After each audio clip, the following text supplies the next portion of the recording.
Alô, aqui sou eu, Clemente Magalhães, em mais um vídeo aqui do meu playlist Fala Cle no portal da Corredor 5. E hoje eu vou falar de uma coisa que é muito importante, que são as relações humanas e a maneira que a gente faz networking dentro desse nosso mercado da música. Fica ligado. Fala Cle, fala Cle, fala Cle, fala Cle, fala Cle, fala Cle, fala Cle, fala Cle. Olha só, tem uma coisa que é muito importante, que às vezes é muito mais importante que a sua obra em si, que o seu trabalho, que é a maneira como você se relaciona com os players do mercado, né? Se o sonho é só seu, irmão, fica difícil que as pessoas se sintam fazendo parte dele. E quando as pessoas não se sentem fazendo parte do seu sonho, fica muito difícil que elas de fato comprem o seu barulho. Eu poderia falar de várias situações que eu passei que me mostraram o quanto é importante que a gente convença quem a gente quer ter junto de que ela também faz parte, que as opiniões dela são tão importantes quanto as suas e que essa pessoa vai ser tão responsável pelo seu sucesso quanto você. Então, muitas vezes eu mais novo, até porque quando a gente é mais novo, a gente quer provar um monte de coisa para as pessoas, e eu vivi uma situação muito louca porque eu, na verdade, tinha recém deixado de ser artista, tinha recém assumido para mim mesmo que eu não ia mais querer ser artista de fato, e aí eu tava com um estúdio novo e querendo produzir, escolhendo artistas que, logicamente, ninguém queria produzir, então eu era aquele cara que tava ali podendo produzir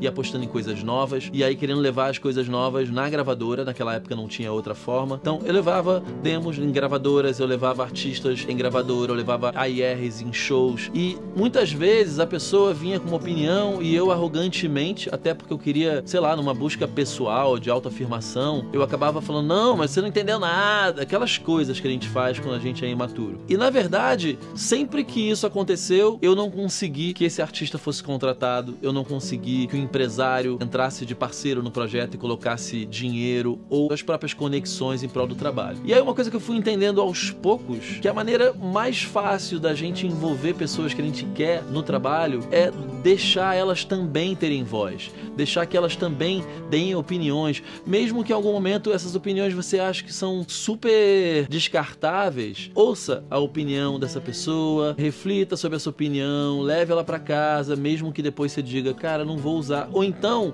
você simplesmente mostra que entendeu, que achou legal e vai tentando ignorar o que não te serve, mas de um jeito fofo, sabe? Pra que essa pessoa continue acreditando no seu projeto, que ela, tipo, bata no peito e fala, porra, eu fiz isso, entendeu? Eu fiz parte dessa trajetória, eu que descobri. E assim, isso acontece dentro de uma gravadora em todos os setores, sabe? A assessoria quer sentir que eles são os donos do projeto. Então, se você, porventura, um dia for AIR de uma gravadora, você tem que fazer a mesma coisa nos outros departamentos, porque o presidente que vai assinar, né, que vai dar o aval pra você assinar e que vai assinar junto com você esse contrato, porque você vai ter que fazer isso em todos os setores, você vai ter que fazer o presidente sentir parte da tua aposta, e aí depois, quando você de fato tiver o artista dentro do teu casting, você tem que convencer o marketing de botar dinheiro nesse artista, a imprensa e de fato o financeiro, todo mundo tem que se sentir parte. Então você como artista é a mesma coisa. Então não adianta você chegar numa gravadora, levar o seu produto e na hora que a pessoa começar a querer botar o dedinho na parada, você tipo, não, bah, eu acho que a gente tem que preservar a nossa arte sim, eu já falei isso em vários vídeos, a gente não pode deixar de ser quem a gente é pra assinar com uma gravadora, pra assinar com um empresário, mas é importante que se você quiser realmente ter aquele empresário, ou ter aquele parceiro comercial, ou ter uma gravadora junto com você, que desde o início do processo, na abordagem inicial, você deixe as pessoas se sentirem parte daquilo. Elas querem botar a mão. Isso eu tô falando assim do ego, do que tem de ruim, da pessoa falar, não, eu quero me meter nessa parada, mas também tem o lado bom, sabe? Realmente as pessoas querem fazer parte de um sonho, elas querem sonhar junto. E quando essa pessoa se sente parte do seu projeto, ela vai para o mundo batalhar por você. Então, se é um AIR dentro de uma gravadora, ele vai batalhar com o presidente por mais dinheiro, vai conseguir mais dinheiro no marketing, vai convencer a imprensa a trabalhar mais por você, vai convencer o cara do rádio, o divulgador de rádio, a na hora que ele for mostrar 20 coisas, ele falar mais de você do que um outro qualquer. Então, isso serve para tudo. Com o contratante, com o teu parceiro comercial, com quem vende seus shows, faça as pessoas, de fato, acreditarem no seu trabalho e fazerem parte dele. Eu vou contar uma história que eu tive com um cara que acabou se tornando um grande amigo meu. Eu até o recebi aqui quando a gente fez um papo com o Cle no último Music Lab. O nome dele é Daniel Silveira, e uma pessoa que eu amo muito, o Serginho Carvalho conseguiu marcar uma reunião pra mim, pra levar uma artista que eu tinha, que é a Luen, lá na Universal Music, e eu fui lá mostrar o disco que eu tinha produzido. Sabe aquele lance? Tipo, eu já nem tinha mais distanciamento, era meu.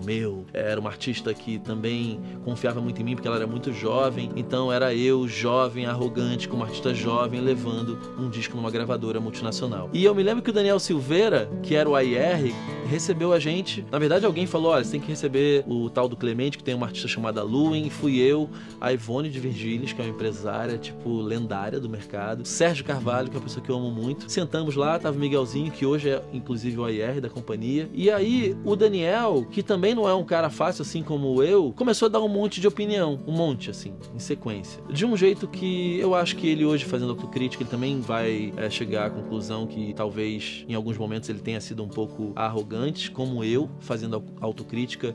Sei que eu fui muito arrogante em muitos momentos, inclusive na nossa relação mesmo de profissional. E aí ele começou a fazer um monte de crítica e eu, de forma super arrogante, assim, rebatia com verdades ou argumentos que diziam que ele era um idiota de estar dizendo aquilo pra mim. E aí, cara, logicamente essa reunião foi uma cagada, sabe? Eu saí puto, ele se sentiu invadido porque eu tava ali na mesa dele e dizendo que ele não entendia de nada. E aí, o que aconteceu? A gente ficou alguns anos, de fato, pra se conhecer melhor, se reencontrar e estabelecer uma relação profissional muito legal. E aí aconteceu que numa segunda chance que eu tive de estar com o Daniel Silveira através dessa mesma pessoa maravilhosa chamada Serginho Carvalho, eu acho que ele também passou a me respeitar mais. Eu passei a escutar o que ele dizia, mesmo quando eu não concordava. Eu não vinha com afirmações dizendo que ele estava errado, que ele era um arrogante ou qualquer coisa do tipo. A gente começou a trocar. E aí ele, cara, talvez tenha sido o cara dentro das gravadoras que mais apostou em mim. A gente fez projetos lindos juntos, Daniel Chaldon, um DVD chamado Sarau, Novos Talentos do MPB, que eu adoro. Fizemos alguns sertanejos até. E essa relação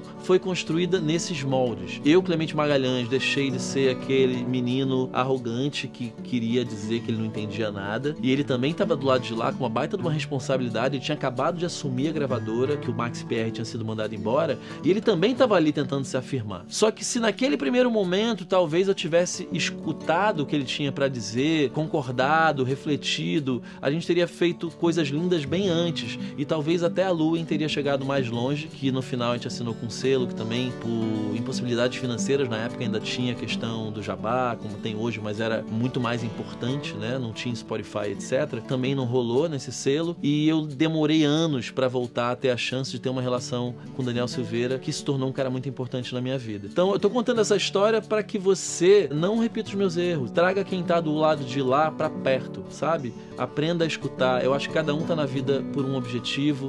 Eu, por exemplo, tô, assim, aprendendo a duras penas que a gente tem que escutar mais e falar menos. E ao mesmo tempo a gente tem que acreditar nas nossas convicções, não deixar que o outro tire a nossa autoconfiança, né?